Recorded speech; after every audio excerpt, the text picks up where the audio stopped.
I think the thought that's ran through my head multiple times coming into today's workout, because the workout itself isn't that hard, but I've been saying it's the last piece for me to feel as if I'm both physically and mentally recovered from enduring a stress fracture, which is really like my first injury I've had since high school sports. I think my first injury I've had since pursuing this as a career and sharing my life on social media. So I think that's what's been hardest for me, is mentally going into this. I just want to make sure that I'm still very honest with myself about how I'm feeling and not just trying to get through this workout so I can do another race so that I can share about it again. Just having a more of like a internal satisfaction with who I am as an athlete versus this external validation I might get from racing or having good workouts that I share. That's what's been on my mind for this workout. I've joked that I'm 99.9% back, so today is that 0.1, but it's also just once again another brick laying in the foundation for my future as an athlete, as an individual. Yeah, today's just reassurance that I am who I am and I'm becoming who I say I want to become. Your warm-up's 30 minutes? My warm-up is 30 minutes. You are a road runner. My cooldown's 40 minutes. I don't get it.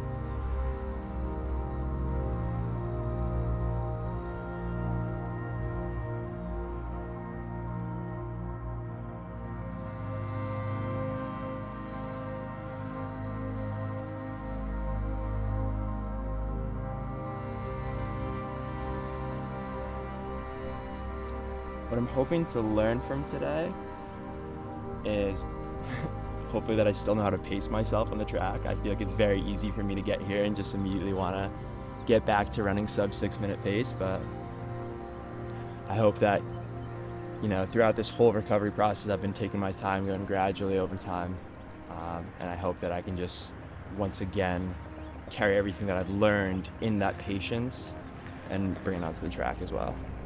I look back to the first BPN video that I recorded. It was a day in a life, and it was about 2 years ago.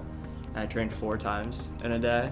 And looking back on that now, I hadn't even done a half Ironman or any triathlon yet, but looking back on that now, I just kind of laugh and shake my head, because in the moment, I think I was just so excited. I had just graduated college, moved to Austin, was in this position of being able to train full time, and I just thought every single day had to be draining. I had to do the most I could every single day. And it wasn't until this injury happened that I realized that's not the case. And that if I were to have continued down that path, regardless of how this injury or what the injury was, something was going to come up that was going to teach me otherwise. So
So workout was about a 30-minute warm-up, and then it was 2 rounds of a pyramid set. So it was minute on, 30 seconds off, 2 minutes on, 1 minute off, 3 minutes on, minute and a half off, and you descend that. So then back to 2 minutes on, 1 minute off, 1 minute on, 30 seconds off, and then you go into the second round. So it's called the fartlek workout.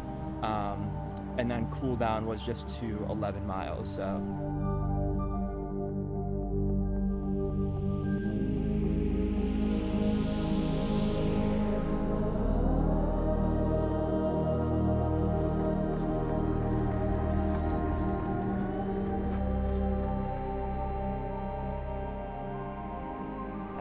Average pace in total, warm up, cool down included, was 7:31 maybe.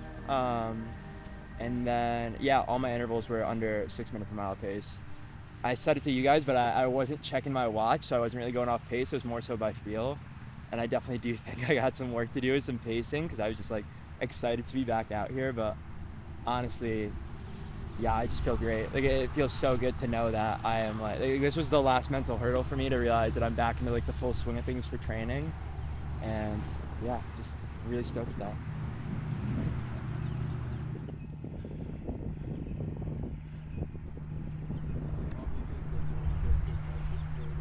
I think one of, if not the biggest thing that I learned from this injury is to really turn inward and check in with yourself on a mental level. I think injuries, on the surface, they're very physically taxing, but I think they're significantly more mentally draining. So, and during this injury was really the catalyst that led me to going to therapy and talking to someone about my perception of myself and all the things that I'm trying to do. And really, I encourage anyone out there that if you are struggling to understand yourself, seeking a conversation with someone else could be life-changing.